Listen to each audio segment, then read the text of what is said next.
Now, the very first step we're going to need to do is to install the cameras. So we're going to need a ladder, a drill bit to pre-drill the holes, as well as a Phillips head drill bit. So if you got that, let's begin. On each camera, you'll notice that there is a small label taped on. The label contains information such as model number, ID number, etc. So take these off and keep it in case you need this info in the future. If you turn the camera around, you'll notice that there is a protective film on the lens. We recommend keeping this on until installation is complete, but don't forget to remove the film once you're done installation. If you're installing the cameras outside, then push the sun shield forward and using a flathead screwdriver, tighten the screw. Now we're going to use the Allen key, so let's take it out of the same packaging that contains the screws and the wall anchors. Then using the Allen key, slightly loosen the adjustment screw located on the base of the camera. Then pre-adjust the camera arm to the approximate angle where you'll be installing the camera. Now place the camera on the surface where you want to have it installed, and push the cable inside the groove on the inside of the base so you can place the camera flat on the surface. Take note of which direction you want the cable to be facing. Now take one of the drill guides that's included in the kit. Before you apply it to the surface, just take note that the hole marked in the center with the letter A is only used if you're routing the camera cable through the ceiling, which I won't be doing for this demonstration. The side marked with the letter B is the same side which the adjustment screw is located, and the 3 holes marked with the number 1 is the screw holes for mounting the base. Peel off the drill guide template and apply it to the exact area where you'll be installing the camera, and remember to take note of the template markings. Then using a drill bit slightly smaller in diameter of the mounting screws, pre-drill the 3 screw holes on the template marked with the number 1.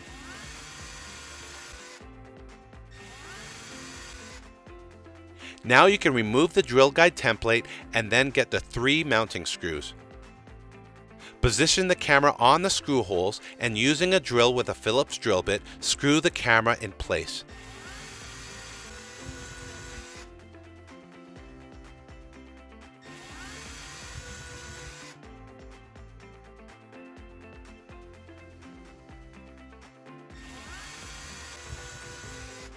Once completed, position the camera to the approximate viewing angle. Do not tighten the adjustment screw yet, as you'll want to view the live video first after we connect the NVR. At this time, you'll most likely want to readjust the camera angle to a more precise position. Now it's time to give the camera power. Connect the camera cable securely to the power adapter cable. If the camera is too far away from the electrical outlet, you can use the 4 power extension cables which come included with the kit. The last thing to do now is plug the camera power adapter into an electrical outlet, and installation is now complete. Install the remainder 3 cameras, making sure they cover important areas such as the front yard, backyard, any entryways including the garage and outdoor side gates, and any doors leading into your home.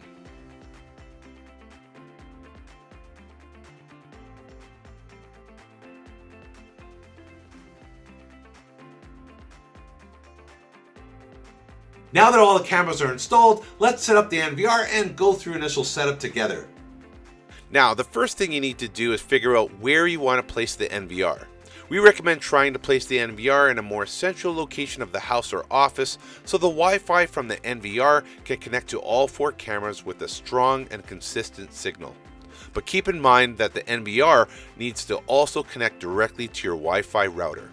It's not recommended to have the NVR located in a basement or surrounded by concrete walls or other devices that can cause electrical disturbances.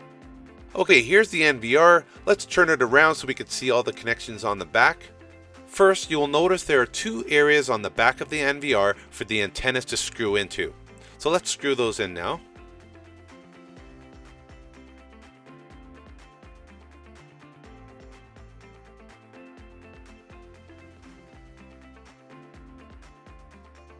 Then grab the larger power supply included in the kit and plug that into the wall, and plug the other end into the back of the NVR.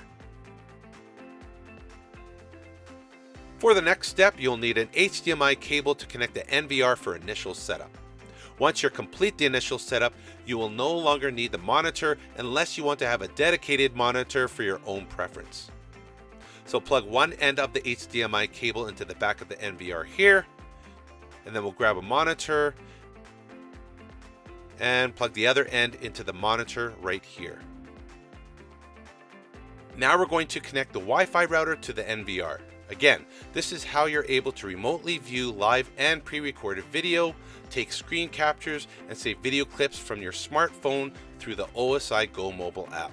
So here is my Wi-Fi router, and now using the included Blue Ethernet cable, you'll connect one end into the back of the Wi-Fi router and the other end into the back of the NVR.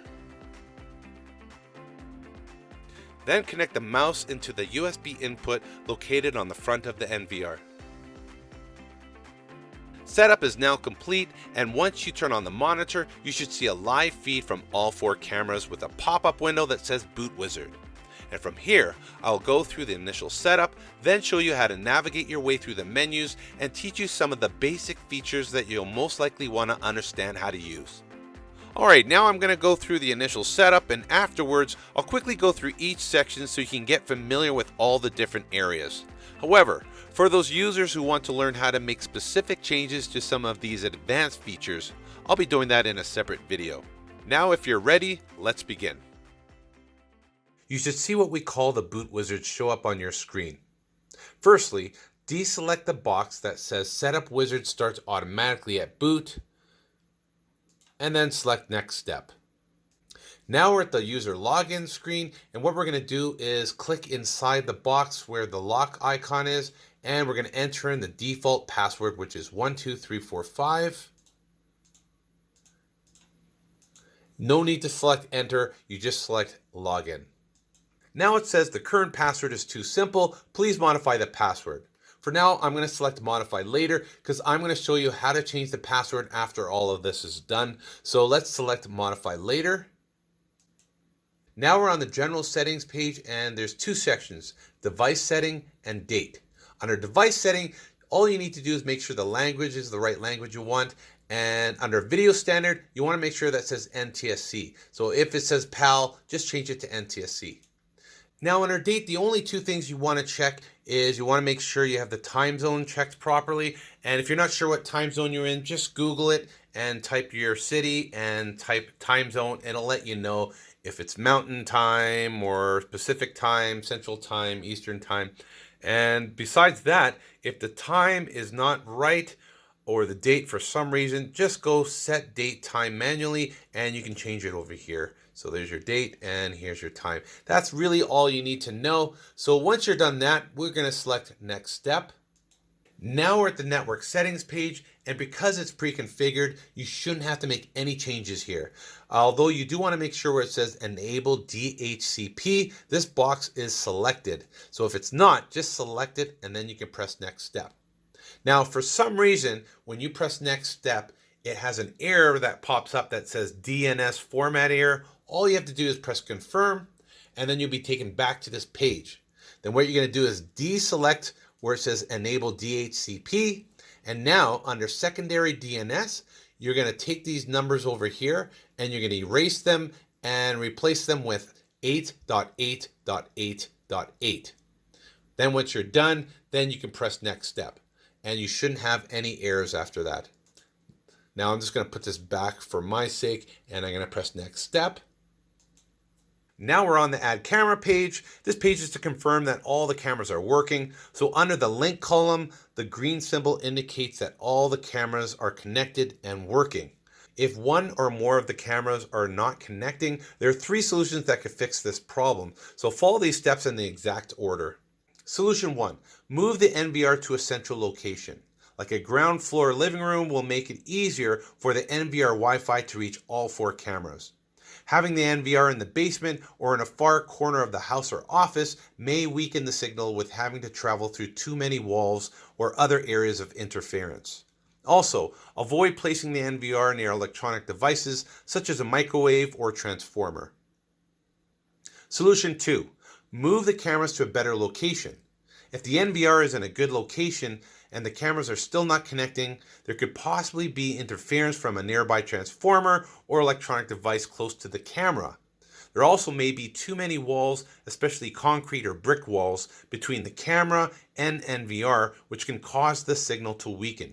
In this case, try moving the camera to a better location. Solution 3. Manually pair the camera. If the camera is not connecting even though it's close to the NVR, the camera may need to be paired manually. To do this, follow these steps. If the camera is listed on the Add Camera page with a red light indicating that it's not connected, then you need to delete the camera first. You can do this by selecting the blue icon under the Delete column. Once the camera is no longer listed on this page, we can proceed to pairing the camera. Select Wireless Code Add located on the bottom left-hand side of the screen. Once pressed, the NVR is now in pairing mode and you have exactly 120 seconds to complete the next step. Go to the camera and attached to it is a white cable that splits into two. On the short side, pull off the tail cover and press and hold the button inside for 6 seconds consecutively. When the camera is paired, a red LED light will start flashing on the camera lens. Once you see this, it means the camera is now paired. Please make sure to put the waterproof tail cover back on. After about 10 or 20 seconds, you'll see the camera appear on the Add Camera page, but the link indicator light will be red. Don't worry, as the red light will turn green as soon as the countdown is complete. I'm just going to skip forward here. Now the link indicator has turned green, so all the cameras are now listed and connected. Once you have confirmed that all cameras are connected, you can now proceed to the next step. So let's press next step. This is the Record Setup page, which is already pre-configured with recommended settings. So typically, your average user will not need to change anything on this page. On the left, you'll see each day of the week, and on the top, you'll see the 24-hour period. Now on the bottom, you'll see 5 different colored radio buttons. The last 3 here do not apply to this kit, so the only ones of importance to you are the yellow one here, which means record by motion, and the green one over here, which means record continuously. So by looking at this page, it shows that it's recording by motion 24 hours a day, 7 days a week. If for some reason you didn't want to record at specific times, all you have to do is select the yellow radio button, again that stands for record by motion, and then you just click and drag wherever you want to delete. And then if you want to put it back, just click and drag again on top of that same area and it will fill up the bars again. Now, if you wanted to record continuously on a specific days, all you have to do is select the green, which means record continuously, and then just click and drag any day you want. Or you could just select all and it will select all the days. Again, to erase that, you just click and drag and get rid of that. So this page is really quite easy to use. So once you're happy with these settings, then initial setup is complete. So then just select complete. And now we're at the split screen.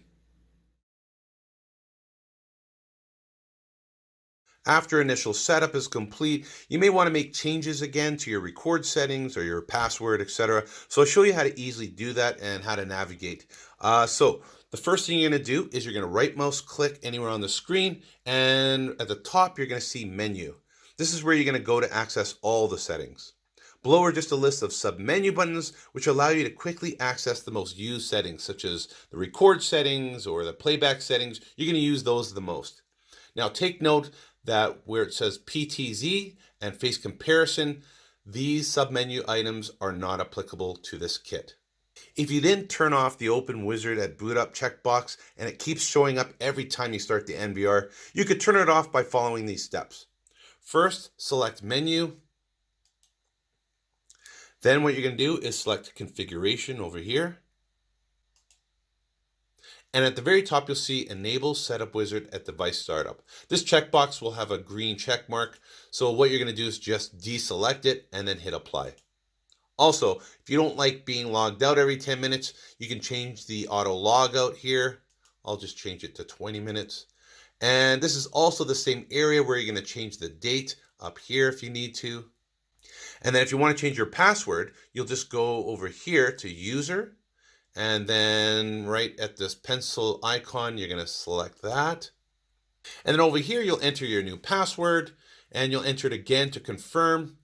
And in case you forget your password, we recommend filling out the security questions and answers. If for some reason you still forget, then what you'll have to do is call us so that we can reset your NVR remotely. So let's just cancel this. I'm not going to enter that in right now. If you're using a dedicated monitor and it's HD, which most people use, you'll want to go into display on the left-hand side. And right under resolution, you'll want to change this to 1920 by 1080. And then just press apply. Then a pop-up comes up asking if you're sure you want to do this, so you'll just press confirm. Okay, now let's right mouse click again and then select menu and then select camera. If you remember, this is when we first confirmed that all the cameras were connected and we're making sure that these lights were all green. The only problem is at a quick glance you can't tell which camera this is, and so if you want to add a name, all we have to do is just on the left hand side click on OSD. That stands for on-screen display. And then under channel here, you can select the camera. And then under channel name, you just click right here and enter a name. We're going to call this backyard.